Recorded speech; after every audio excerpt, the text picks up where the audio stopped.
Hey, what's up? This video is going to be about Joey Ryan putting his foot in his mouth, but he's making this comment about Vader, his dipshit. So earlier, I don't remember exactly when I took the screenshot, but I don't know when Joey Ryan made this tweet, but it was a dumbass tweet. So what did he tweet? So somebody put out a video of Vader basically fucking up some enhancement talent in typical Vader fashion, just swatting the guy across the head with his baseball bat like arms, being stiff, doing what Vader do. And Joey Ryan said, and I quote, "Give me Kenny Omega making his enhancement talent look credible and a threat over Vader taking liberties on a guy just trying to get a job. Thankful that the bully culture in wrestling has declined and that we're evolving past it. The bully culture is working stiff. That's bully culture. This is nonsense. Everybody works like I don't understand. Like these are a lot of these people.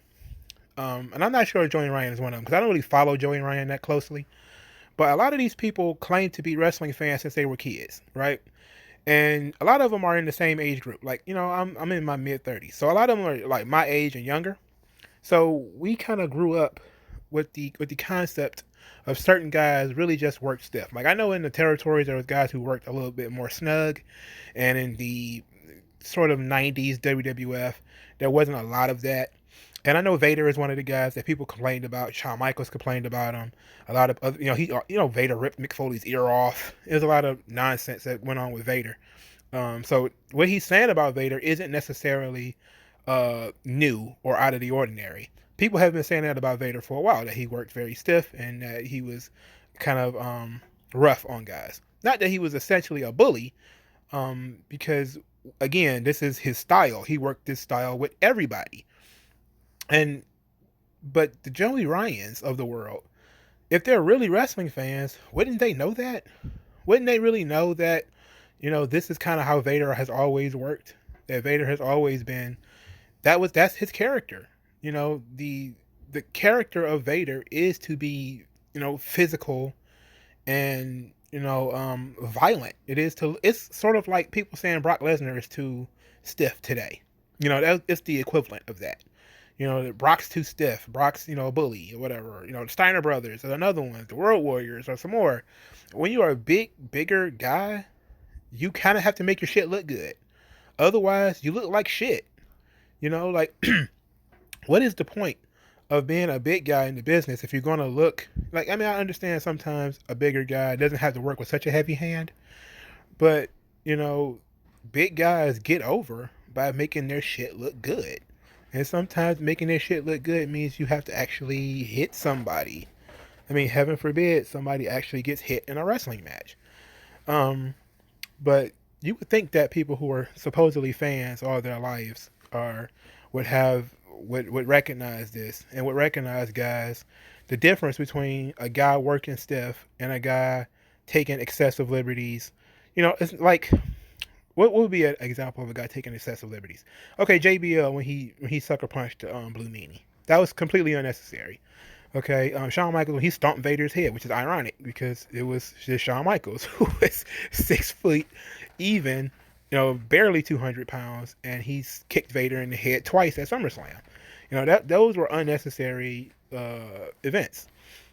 But what Vader does is he doesn't really even hit guys with his fist. Like he was hitting Mick Foley in the WCW feud that they have. He took his gloves off and was hitting Mick barehanded in the face. Okay, purpose. I mean, and it was done with Mick knowing that it was going to happen. That was kind of their plan. Is their matches were to be physical and brutal, looking in that way. That has always been the Vader thing. And you would think that if you were a wrestling fan your whole life, you would know that. So I'm glad common sense came to the rescue. There were a lot of people who spoke out and basically called Dick Boy on his bullshit. Most notably, of course, Jim Cornette, who, who did not. He never shies away from an opportunity to attack Joey Ryan or any of these other ironic wrestlers. So he says, Jim Cornette tweeted, "Morning thoughts on Dick Boy. 1. A grown man using the term bully culture is a pussy. I agree with that. 2. He better be glad wrestling's changed or his ass wouldn't be allowed in it. Probably not. 3. there is evolving and devolving. I agree with this too because I said earlier that wrestling is no longer about tough guys. There's a bit of a split between guys that are legitimately tough, and then there's guys who are out of their fucking minds, and then there are pussies, you know. But we'll get to that in a minute. Number 4 is he said Joey Ryan online is an insufferable whiny douche that needs his pussy powdered. So okay, so a lot of people, brought up the fact that Joey Ryan uses his position as a sort of top indie guy in California to force people to do the dick spot. If you have never seen the dick spot, it's where Joey Ryan essentially makes his opponent put over his penis, where people grab his dick and then they have to sell it that his dick is just super strong. It can make you flip and do all the type of it's absolute nonsense. Okay, it's absolute butt fucking nonsense. And this scenario, and yes, that is something that you could bring up. You can gleefully bring it up that it's kind of isn't Joey Ryan bullying by trying to get people blackballed who won't do his dick spot, and then of course claiming that it's homophobic not to do it, right? That if you don't want to do his dick spot, you must be a homophobe because you don't want to grab another man's penis. I've seen him make this argument before. Joey Ryan is a piece of shit who uses his position to get people to touch his penis, which is essentially sexual assault. If you want to talk about coercion, then there's people online who like to talk about coercion. How is that not coercive? Especially if he's running his own fed sometimes in this situation and people need to get booked. You can't say anything. You can't do it. I've even heard people who've been in the business a long time, I'm not going to say who have said that, okay, I did the dick spot, but I did it because, it's just something you do on the indies these days. It's like, okay, well, you have to understand that should not be a requirement for your job, is, to do the dick spot. And it's just called the dick spot. It's not called anything else because it really serves no other purpose. Well, let's go back to what I was saying before. Enough about Joey Ryan. Let's go talk about what I was saying before about, people taking liberties. Okay, so I've said, JBL took liberties with the blue meanie. It was completely uncalled for. There's working stiff, and then there's blindsiding the guy, and stuff like that. And wrestling used to be about tough guys, and I'm not talking about stupid guys. I'm not talking about New Jack and Nick Gage and all these deathmatch weirdos who staple their balls to each other's foreheads and all that other dumb shit that they be doing. I'm not talking about that. I'm talking about a guy who would take a punch to throw a punch. A guy who didn't mind a clothesline being a little stiff without him having to take a bump. Now it's people are selling things that don't even make contact. And that was kind of rare in the past, but it's becoming a lot more rare, a lot more common now in the performance artist realm of pro wrestling, where if you watch like AEW Dark, sometimes you see characters don't even make contact. They're not even anywhere near making contact. I think I maybe saw something like that on NXT as well. In this new realm of wrestling, these guys aren't even anywhere making contact. They're not even looking like they're trying to make contact. And then you have the Joey Janela's that are just outwardly having fake matches. The social distancing match where they're doing fake lockups and fake kicks in the face and fake choke slams and all that type of stuff. Like, that shit is absolutely not what pro wrestling is. Like, when people say they grew up on pro wrestling, you have to ask them, where did they see that? Because I don't remember ever seeing it. I remember seeing just about anything that used to be on TV. USWA, UWF, Smoky Mountain, the WWF, the WCWs, all of that stuff. AWA, I remember seeing that on TV when I was a kid. I've never seen anything that was remotely like what Joey Janela or Joey Ryan or any of those guys ever did. And they're in my age group. Okay, so where did they learn this stuff? Where did it come from? They created it. I don't remember ever seeing it. Is it somewhere in Japan? Maybe they took some trip to Japan and saw that they used to wrestle blow-up dolls and all that other nonsense and decided, we're just going to bring that to the United States. But that's not the wrestling I grew up on. If I was going to be a pro wrestler, why would I ever want to be a pro wrestler that looks nothing like the stuff that I grew up watching? Why? It's like when I was a kid, I used to, I used to try to mimic Barry Sanders. Barry Sanders has all these cool juke moves, and when I used to play football, I mean, every kid from Detroit, in the early '90s wanted to be Barry Sanders. So we was all out there trying to juke each other. We were not out there, when you try to be Barry Sanders or something like that. You're not. How are you going to, like, you have to mimic the guys that you're supposed to be idolizing? When the generation after me, they really idolized Allen Iverson. So a lot of it was street ball guys who were all about the handles and the jukes, and the crossovers and all that type of stuff. And that's what they were doing. They were out there mimicking the basketball players that they saw. And yeah, some of those guys took it a little too far, and you had the and one where there was no traveling, and then it was basically like Harlem Globetrotters type shit. That's performance art basketball. But where did this stuff come from? Where did the Joey Ryan dick spot come from? I've never seen it in wrestling anywhere else before. It has no connection to anything that I've seen. So for people to say that, wrestling is evolving, it's like evolving from what to what? If it's evolving from a 400-pound guy looking like a 400-pound guy beating up on a smaller man, which is the goal of the match. The goal of the match is for Vader to look like the monster that Vader is. Now he's not out there intentionally trying to murder the guy, but if the guy is probably going to get hurt, okay, because Vader has to look convincing. Otherwise, he's fucking useless. Vader didn't draw all that money by doing dick flips.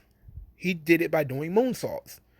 Okay, and there was a video the other day about when Yokozuna did a bonsai drop on a job guy, and he didn't protect the job guy. He just fell on the fucking guy's chest. And Yokozuna was a good 500 pounds at the time. That was a lot more egregious than anything Vader has done that I've seen, especially since it looked like Yoko did it on purpose. Okay, he's crushed this guy. Okay, and yes, we know that Perry Saturn took liberties with a job guy and damn near killed him. So these things do happen. Okay, they do happen.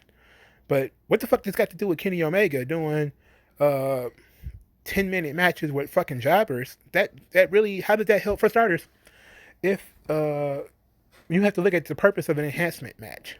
Okay, an enhancement match is to enhance the star talent, not bring the star talent down.